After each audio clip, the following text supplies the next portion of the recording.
How's it going, my people?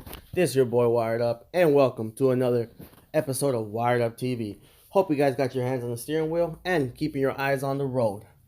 Handle your business no matter what it is, guys.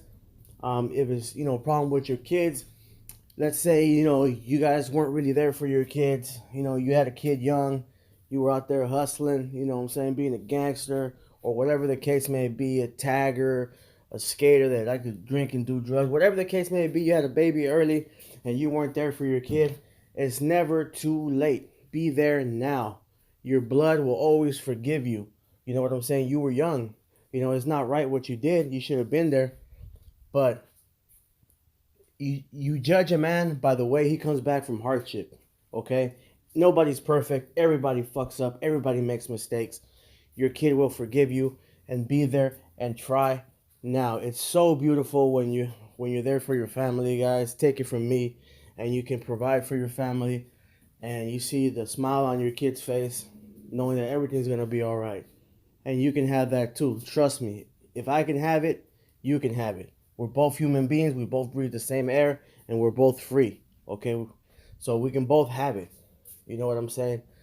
So get your mind on it, guys. Keep positive. Don't let none of those negative thoughts enter your brain, and handle your business, y'all.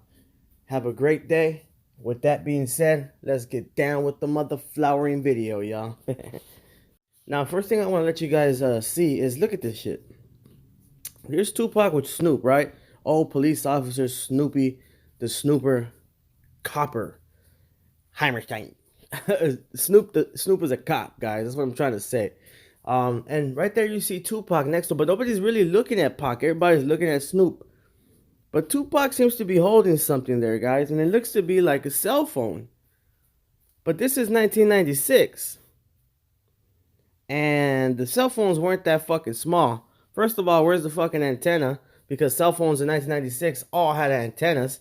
And there was not no small phones like that either. Okay, guys?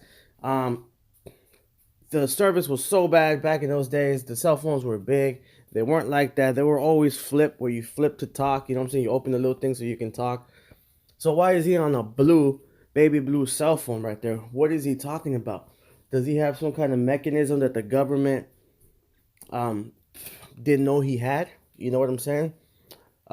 Is that how he was listening to people? Whatever, you know what I'm saying? Talking. Is that how he caught Snoop? The snooper, Snoop Dogg the cop. Is that how he caught him? You know what I'm saying? Or one of the ways he caught him, because we all know that Snoop, didn't exactly give himself a good chance not to get caught with the "Are you going to Vegas?" cut, asking Tupac 100 times if he's going to Vegas. Snoop lost the ball there. He dropped the ball pretty bad right there. But yeah, this picture caught my eye. You know what I'm saying? Also, what caught my eye, in this picture is who the hell is he looking at? He's staring at somebody, and it ain't Snoop. You know what I'm saying? Like he's telling them, hey, yup, boom, boom, boom, just going down. Snoop Dogg had a lot of hate for Tupac, guys. Okay. And I know we keep bringing up Snoop Dogg, but Snoop Dogg is a big key in finding out where Pac is and what happened and what's going on with Tupac. Okay? Because Snoop Dogg is an FBI, CIA agent that has a lot of information, and he is the reason why Tupac almost got killed in Vegas. Think about this, guys, okay? Snoop Dogg is a young agent. He enters death row because he was first trying to enter Ruthless, but then heard there was more to be gotten out of snooping on death row. So he got with Death Row Records. You know what I'm saying? Shortly after that, they started investigating death row for drug trafficking and money laundering. Okay? Look it up and do your research. Right when Snoop got to death row, for some weird reason, they started investigating him for money laundering and fucking and drug trafficking. Okay? Why is that? Common sense. Snoop let him know. When Pac got there, you know what I'm saying? He started feeling a sense of paranoia. He would never leave the studio. You know, he started getting this weird feeling about Snoop. Look at how Snoop acts every time he's around Tupac. Look how he's looking down all the time. He's always looking sad. He's always looking down. Like, Pac knew, man. Pac knows what's up, y'all. Pac knows a real motherfucker from a fake motherfucker. Now, take a look at this picture here with Tupac and Snoop at the MTV Music Awards a couple days before the Vegas incident. Look at Snoop looking at Tupac. He's looking at Tupac. Tupac is minding his own business, smiling at the crowd, happy, you know. And Snoop is just, look at his face, man. He knows. He's like, man, does Pac know? Does Pac know? Man, are they gonna kill me? You know what I'm saying? Am I gonna fuck up my job? Am I gonna get fired because Pac is gonna expose me? You know what I'm saying? He's just looking at Pac with disgust and just looking down. Look at him. Every single time you see Snoop around Pac, you can see that jealousy, that police mentality, and that knowing that Tupac had that special touch, man. He would look at you and could be able to see through you. That's why a lot of people hated on him. That's why he got in a lot of arguments, because he can see people. He can see from for what they really were. And Snoop, I mean, was a coward. Tupac could see this guy from a mile away. Snoop was a softie. You know what I'm saying? Even Suge Knight said, Suge Knight said it him damn self. When Snoop first came to Suge Knight, his name was Snooper Duper. And he had a Mr. Ed haircut. He was a square. He was a wing. He was a square. He's a police officer. Okay? He was an educated square that was a police officer. And he was undercover. Suge, being good-hearted though, saw him as another brother from the neighborhood and helped him out, not knowing that he's actually a cop. Why is a supposed gangster rapper so much of a square? Has a Mr. Ed haircut, little backpack, and his name is Snooper Duper. You know what I'm saying? He's a police officer. Snoop had to do something, so he picked up weed. The CIA plays dirty. They have to do what they have to do. They even play more above the FBI, okay? Even above that. You know what I mean? So, they let him smoke weed. You gotta do what you gotta do. That's why I think Tupac might have not right away called him out and stuff like that, because he saw Snoop smoked weed and he saw him in the videos and cameras and stuff like that. He never really sat down and talked to him. As soon as he met him, anybody can tell you, and I'm sure you guys have heard it, he found out he didn't like neither one of them. Snoop Dogg is one of them. Look at Snoop right there, looking down, knowing that Pac knows. He doesn't know if his cover is blown. He doesn't know if Pac knows and already told Suge, but they're keeping it on the low because they're going to try to kill him or beat the brains out of him. You know, he doesn't know if he tells his superiors he might get fired. He doesn't know if Tupac's going to expose him to the whole world. You know what I'm saying? And even make it worse and expose the CIA and any future operations they have planned. You know, Snoop had a lot of shit on his mind, and you can see it in his face. Everybody always wondered why. Well, jealousy, snitching, you know what I'm saying? Seeing that Tupac was a good brother. He wasn't trying to fuck up. He wasn't trying to do no wrong. But still, Snoop was trying to get him killed. Snoop's job was to make him go to Vegas and let the CIA take care of it, because the CIA was afraid of Tupac.